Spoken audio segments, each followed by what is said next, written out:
Assalamualaikum warahmatullahi wabarakatuh.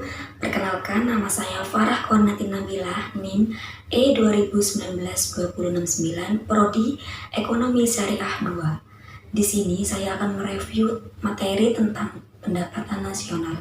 Dosen pengampu Dr. Abdul Wadud Nafis, LC, MEI. Sebelum kita mempelajari pendapatan nasional, nantinya kita akan mengetahui hal-hal yang terdapat di dalam pendapatan nasional itu sendiri.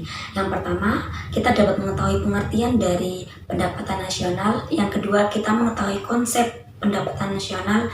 Yang ketiga, kita bisa mengetahui cara menghitung pendapatan nasional dan apa manfaat dari pendapatan nasional itu sendiri. Yang pertama, pengertian dari pendapatan nasional itu sendiri. Pendapatan nasional adalah nilai total output akhir suatu negara dari semua barang atau jasa yang diproduksi dalam satu tahun.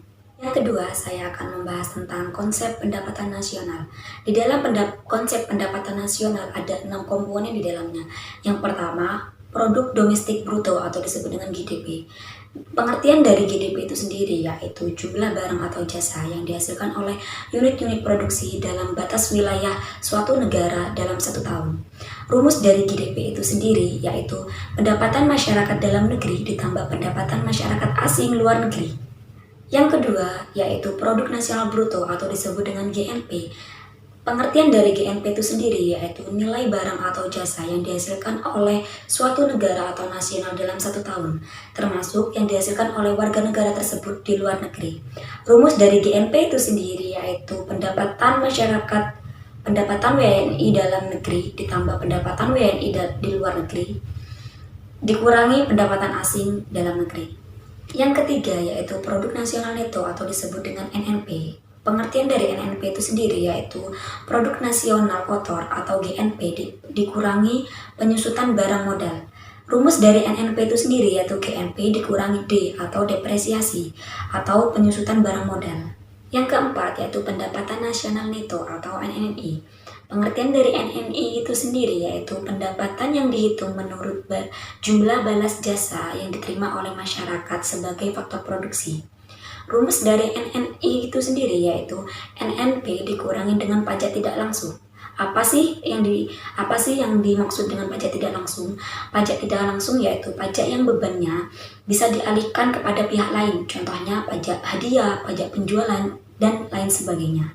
Yang kelima yaitu pendapatan perseorangan atau personal income. Pengertian dari personal income yaitu jumlah pendapatan yang diterima oleh setiap orang dalam masyarakat, termasuk pendapatan yang diperoleh tanpa melakukan kegiatan apapun. Contohnya, gaji seorang karyawan kantoran.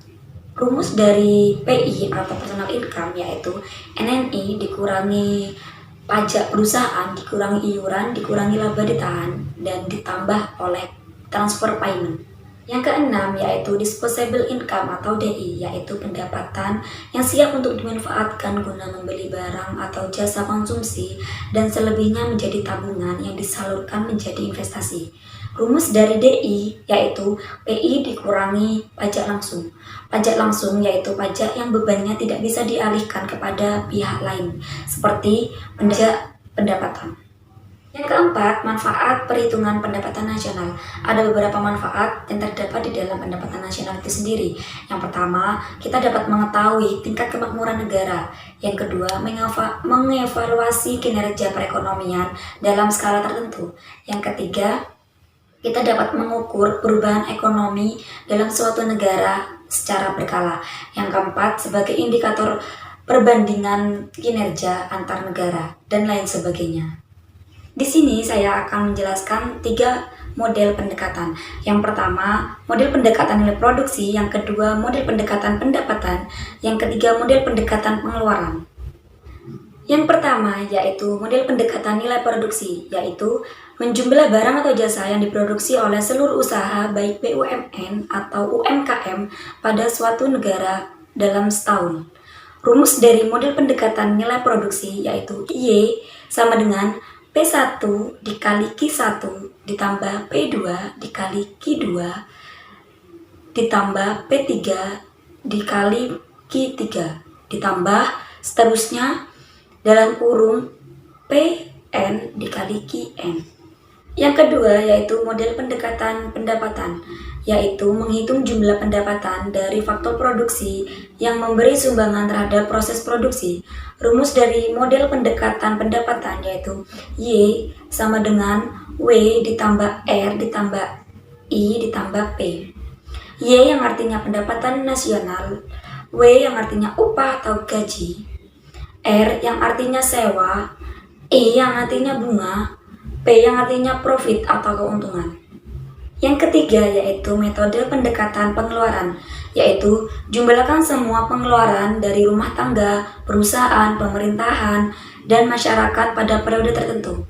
Rumus dari metode pendekatan pengeluaran yaitu Y sama dengan C ditambah I ditambah G ditambah X dikurangi M. Y yang artinya pendapatan nasional, C yang artinya konsumsi, I yang artinya investasi, G yang artinya government atau pengeluaran pemerintah, X atau yang disebut dengan ekspor, dan M yaitu impor. Kemudian saya akan menjelaskan tentang pendapatan nasional perspektif ekonomi Islam. Ada 4 komponen di dalamnya, yaitu yang pertama, pendapatan nasional harus dapat mengukur penyebaran pendapatan individu rumah tangga. Yang kedua, pendapatan nasional harus dapat mengukur produksi yang ada di pedesaan. Yang ketiga, pendapatan nasional harus dapat mengukur kesejahteraan ekonomi Islam.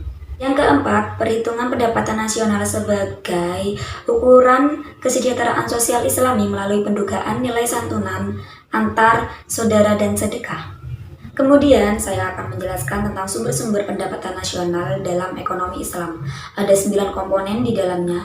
Yang pertama, ghanimah, yang kedua sodaqoh, yang ketiga infak, yang keempat zakat, yang kelima uzr, yang keenam jizyah, yang ketujuh kharaj, yang kedelapan pajak tambang dan harta karun, dan yang kesembilan wakaf.